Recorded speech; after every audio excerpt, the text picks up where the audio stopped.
안녕하세요. 축진먹입니다. 각 팀별로 이적시장 결산 영상이고요. 첼시 편입니다. 모든 이적료는 유로로 표시했고 트랜스퍼마크트라는 사이트의 이적료를 참고했습니다. 정확한 옵션까지는 반영되어 있지 않은데 대략적으로 이 정도 금액에 왔구나 정도로 이해해 주시면 감사할 것 같습니다. 자, 그럼 시작해 보도록 하겠습니다. 먼저 인부터 볼게요. 첼시의 첫 번째로 얘기해 볼 선수는 주앙 페드로입니다. 브라이튼으로부터 데려왔고요. 이적료는 6,370만 유로, 우리 돈 1,035억 정도 된다고 볼 수 있겠습니다. 지금까지로만 봤을 때는 첼시에서 가장 잘 데려온 선수라고 볼 수 있겠죠. 클럽 월드컵에서는 또 엄청난 활약을 보여주면서 첼시의 우승에 많은 기여를 했고, 거기서 뭐 자신의 이적료를 충분히 뽑아줬다라고 얘기해도 무방할 정도로 좋은 활약을 보여줬습니다. 그리고 프리미어리그 전체로 각도기를 넓혀봐도 영입생 중에는 가장 잘해주는 편이 아닐까라고 생각이 되고요. 저는 주앙 페드로가 어느 스타일에도 어울리는 육각형 유형의 공격수라고 생각합니다.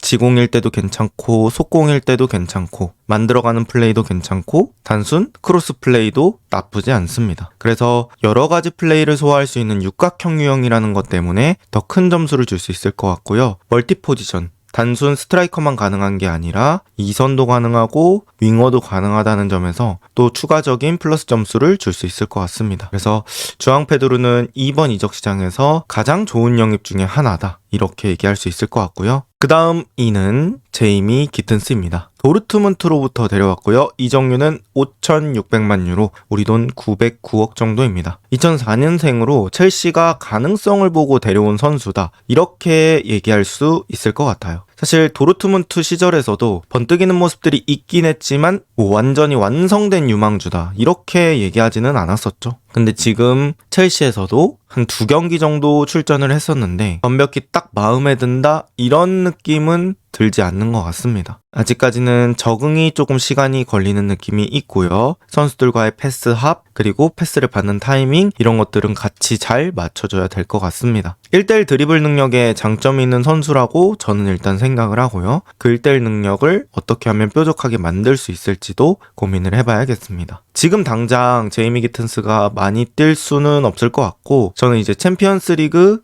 페이지 시작하면 꽤 많이 뛰지 않을까 싶어요. 그때 뭐 컵대회도 겹치고 리그 경기도 겹치고 하면은 주중에 경기 수가 2개 될 때가 있기 때문에 그 경기를 주전 선수들이 다 소화할 수 없으므로 기튼스 같은 선수들이 좀 기회를 받지 않을까 싶습니다. 그 다음 세 번째 소개할 영입 선수는 알레한드로 가르나초입니다. 맨유로부터 데려왔고요. 이적료는 4,620만 유로, 우리 돈 750억 정도에 데려왔습니다. 사실 가르나초는 겨울 이적 시장부터 링크가 있었죠. 그래서 가르나초가 첼시로 갈 수 있다는 그런 얘기들이 겨울부터 쭉 나오다가 결국에는 이번 여름에 성사가 됐습니다. 가르나초는 왼쪽과 오른쪽 모두 소화가 가능한 그런 자원이라고 볼 수 있을 것 같고요. 사실 맨유에서 아쉬운 장면들도 많았습니다. 하지만 또 괜찮았던 장면들도 꽤 있었거든요. 그러니까 골 결정력을 제외하고는 좋은 모습들이 많았는데 이 골 결정력이 첼시 와서 개선될 수 있는지가 또 중요한 부분이 될 것 같습니다. 그리고 또 득점 기록만 보자면 23-24 시즌, 24-25 시즌 전체로 따졌을 때는 10골 이상씩 기록했었거든요. 물론 경기수가 많긴 했지만 그런 것들도 아예 배제할 수는 없다. 그래서 과연 또 가르나초가 득점력 측면에서 개선을 해서 첼시에서 엄청 좋은 평가를 받을 수 있을지 기대를 해보도록 하겠고요. 또 첼시에서는 구단과 문제를 일으키지 않을 수 있는지, 이런 것들도 중요 포인트입니다. 축구도 결국 사람이 하는 스포츠이기 때문에 팀워크에 저해가 되는 행동이 팀에는 당연히 악영향을 미치겠죠. 그래서 그런 것들도 해결될 수 있는지 한번 보도록 하겠습니다. 그 다음은 요렐 하토입니다. 요렐 하토는 아약스에서 데려왔고요. 이적료 4,418만 유로, 우리 돈 717억 정도 되고요. 쿠쿠레야가 사실 지난 시즌 첼시에서 과로에 시달렸다고 해도 과언이 아닙니다. 그 정도로 쿠쿠레야를 대체할 선수가 많지 않아서 계속해서 쿠쿠레야가 경기에 나왔었는데요. 이러한 쿠쿠레야를 대체할 백업으로 잘 영입했던 선수가 하토라고 생각이 되고요. 또 마레스카는 요렐 하토를 센터백이 아니라 풀백 자원으로 분류하는 것 같습니다. 근데 뭐 지금 당장은 리그 경기밖에 있지 않고 또 쿠쿠레야가 부상당한 것도 아니기 때문에 기회가 많지는 않고요. 챔스 리그 페이지 단계 들어가면 기회가 생길 것 같습니다. 그렇게 해서 차근차근 기회를 부여받으면 저는 또 충분히 자신의 장점을 보여줄 수 있는 선수라고 생각하고요. 나이도 06년생, 거기에 경험까지 엄청나게 많이 쌓은 선수이기 때문에 저는 좋은 영입이 아닐까 이렇게 생각을 합니다. 다양한 툴을 가지고 있는 사이드백, 전진성 같은 것들이 저는 특히 좋은 부분이라고 생각을 합니다. 그리고 스피드가 또 엄청 빠르더라고요. 그래서 그런 것들도 충분히 눈여겨볼 선수다. 이렇게 볼 수 있을 것 같습니다. 그 다음 들어온 선수는 리암 델랍입니다. 입스위치 타운에서부터 데려왔고요. 이정유는 3,350만 유로, 우리 돈 544억 정도에 데려왔고요. 저는 이걸 또 다른 포인트로 봤는데 사실 시장에 전형적인 9번 자원이 그렇게 많지 않다 보니까 나중에 돌아봤을 때 첼시가 이 델랍이라는 선수를 빠르게 선점한 거, 이거는 충분히 박수 받을 수 있는 부분이라고 생각을 하고요. 입스위치 강등되면서 그 바이아웃 조항이 생겨서 이제 델랍을 데려온 거지, 그게 아니었다고 하면은 가격은 훨씬 더 비쌌을 거예요. 지금 프리미어리그의 시세로 따졌을 때는. 근데 어쨌든 간 첼시가 빠르게 접근 잘 해서 잘 영입을 성사시킨 것 같고요. 잭슨과 주앙 페드로와는 또 다른 강점을 가진 파워 스트라이커라고 볼 수 있겠습니다. 그런데 이제 한 가지 아쉬운 거는 델랍이 부상을 입어서 어디서는 6주에서 8주 정도 얘기하더라고요. 그래서 당장 부상이라 전반기는 많이 보긴 힘들지 않을까 그렇게 생각을 합니다. 첼시는 또 기우를 임대 복귀시키면서 주앙 페드루의 서브 스트라이커를 구해놨고요. 과연 기우가 델랍의 빈자리를 잘 채워줄 수 있을지도 중요 포인트가 될 것 같습니다. 그 다음 그 외의 이적들을 간단하게 말씀드려보면 에스테방 윌리안이 파우메이라스에서 첼시로 합류했고요. 3,400만 유로, 우리 돈 552억 정도입니다. 다리오 에수구 스포르팅에서 데려왔고요. 2,200만 유로 정도, 361억입니다. 마마두 사르 스트라스부르에서 데려왔고 1,400만 유로, 227억입니다. 그 다음 켄드리 파에즈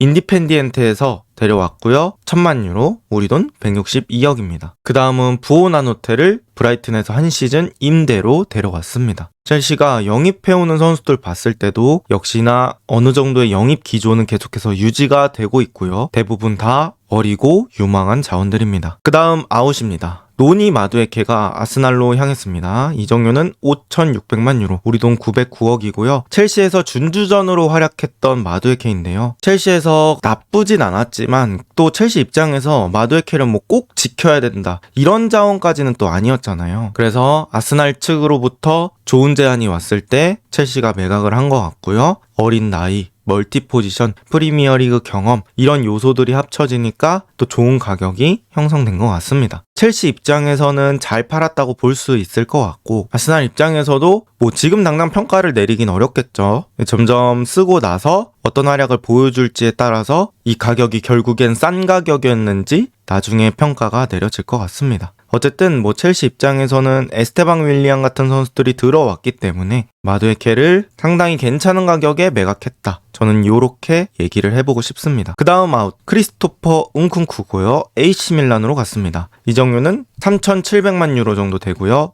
600억 정도 됩니다. 1,000억 원에 가까운 돈으로 운쿤쿠를 데려왔었는데 사실 첫 시즌에는 장기 부상을 당했고요. 두 번째 시즌에는 이미 성장해 있는 파머와 경쟁을 해야 됐고 아무래도 주전으로 많이 사용되지는 못했습니다. 사실 은쿤쿠가 첼시에서는 실력도 실력이지만 약간 아다리가 안 맞았다고 해야 될까요? 저런 일련의 사건들이 좀 겹치면서 은쿤쿠가 딱 핵심으로 메인으로 사용되려는 그 시간이 좀 많이 줄어들었고 결국에는 첼시와 이별을 하게 되었습니다. 첼시 입장에서는 사실 기대를 하면서 데려온 자원이기 때문에 이렇게 은쿤쿠와 이별한 거는 아쉬운 영입이라고 볼 수 있을 것 같고요. 그래도 금액 자체는 어느 정도 회수를 한 것 같습니다. 그 다음은 주앙 펠릭스입니다. 주앙 펠릭스는 알 나스르로 갔고요. 이정료는 3천만 유로 정도, 우리 돈 487억입니다. 펠릭스가 거의 한 시즌 만에 팀을 옮기게 됐거든요. 밀란에 임대까지 반년 정도 다녀왔지만 다시 돌아와도 펠릭스의 자리는 없었다고 봐도 무방하고요. 사실 펠릭스가 자신보다는 조금 수준이 낮은 팀, 수비 상대로는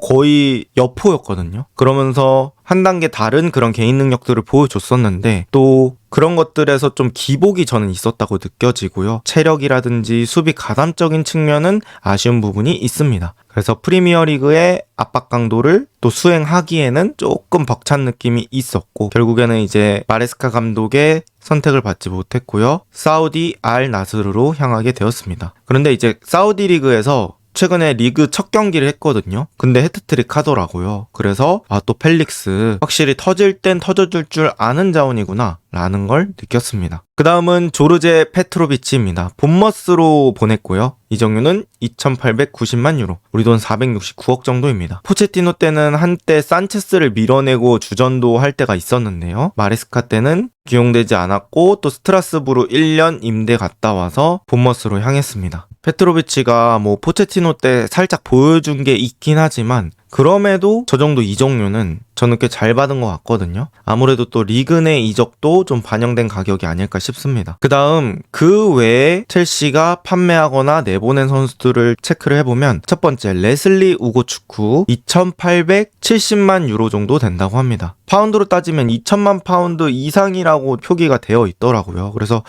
우고축구라는 선수의 뭐 네임밸류 내지는 기대치 대비 저는 상당히 잘 판매를 한 게 아닐까 싶습니다. 하지만 또 우고축구도 어리고 가능성 있는 자원이기 때문에 벌리에서 잘 적응할 수 있을지도 지켜봐야겠죠. 그 다음에 키어넌 두스버리올 데려온 지 1년 만에 거의 비슷한 가격에 그대로 매각을 했고요. 저는 에버튼과 첼시 둘 다 윈윈 거래라고 생각을 합니다. 에버튼에서도 두스버리올이 지금 잘해주고 있습니다. 그 다음 헤나토 베이가 2,450만 유로로 비아레알로 갔습니다. 사실 첼시가 저는 어떻게 보면 두 개의 그룹이 좀 있다고 생각해요. 하나는 말 그대로 진짜 쓰려고 사는 선수들, 또 하나는 잘 되면 쓰고 그렇지 않으면 또 판매도 생각해 볼 수 있는 선수들. 근데 이제 첼시가 그 두 번째 그룹을 되게 판매를 잘하는 거죠. 그러다 보니까 또 자신 있게 어린 선수들을 많이 데려올 수 있는 것 같고요. 지금 이런 베이가 같은 선수들, 그러니까 첼시의 스쿼드에서는 많이 기용되지 않는 선수들을 딱딱 정리를 잘 하는 거 봤을 때는 첼시 판매 능력은 정말 대단한 것 같습니다. 그 다음에 아르만도 브로야, 이 선수도 포체티노 때 좀 사용되었던 선수인데요. 2,300만 유로의 벌리로 향했습니다. 브로야도 뭐 임대 다니고 했을 때 결정적인 모습들은 못 보여줬기 때문에 저는 그래도 참 몸값 잘 받은 것 같아요. 그 다음은 축구의 메카 2,000만 유로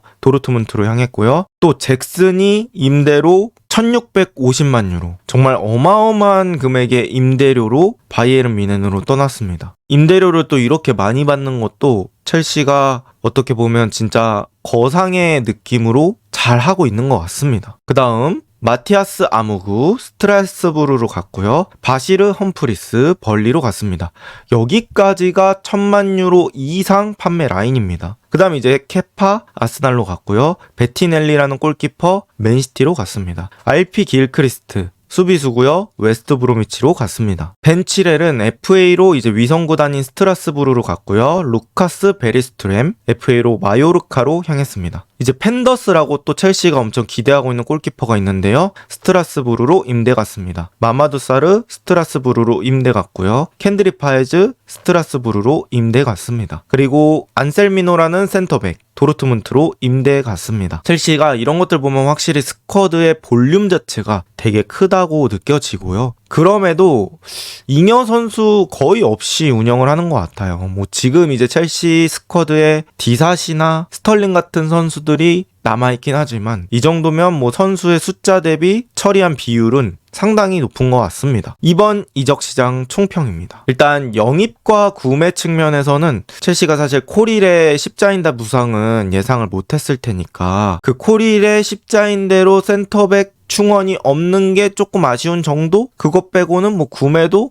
나쁘지는 않았다고 생각을 합니다. 근데 이제 첼시가 결국에는 산체스라는 선수를 믿고 이번 시즌 가보기로 한 거잖아요. 근데 시즌은 아직 많이 남았기 때문에 이 키퍼 문제는 시즌 계속 가봐야 될 것 같습니다. 그 다음 방출과 판매입니다. 파는 거는 뭐 첼시만큼 잘 파는 구단이 있을까 싶습니다. 그러니까 이 이적 시장에 금액과 별개로 선수를 엄청 많이 이동을 시켰기 때문에 업무량이 엄청나게 많을 거란 말이죠. 근데 그 똑같은 기간에 다른 구단 대비 뭐 두세 배가 넘는 업무량을 쳐냈습니다. 그리고 그 과정에서 금액들도 잘 받았고요. 그래서 이런 첼시 판매 능력은 뭐 강의로 만들어서 팔아도 되겠다. 이 정도로 좋은 점수를 줄 수 있지 않을까 싶습니다. 판매의 질과 양. 모두 충족하는 구단이 첼시인 것 같습니다. 어쨌든 이렇게 이적 시장 결산해봤고요. 저는 뭐 어떤 팀이든 스쿼드가 완벽할 수는 없다고 생각을 해요. 하지만 그럼에도 첼시가 또 잘 채운 그런 것들이 있고요. 뎁스가 조금 부족한 자리들이 있긴 하지만 첼시가 과연 또 그런 것들을 극복해서 이번 시즌에도 좋은 성적을 거둘 수 있을지 지켜보도록 하겠습니다. 이번 영상은 여기까지입니다. 좋은 하루 보내세요.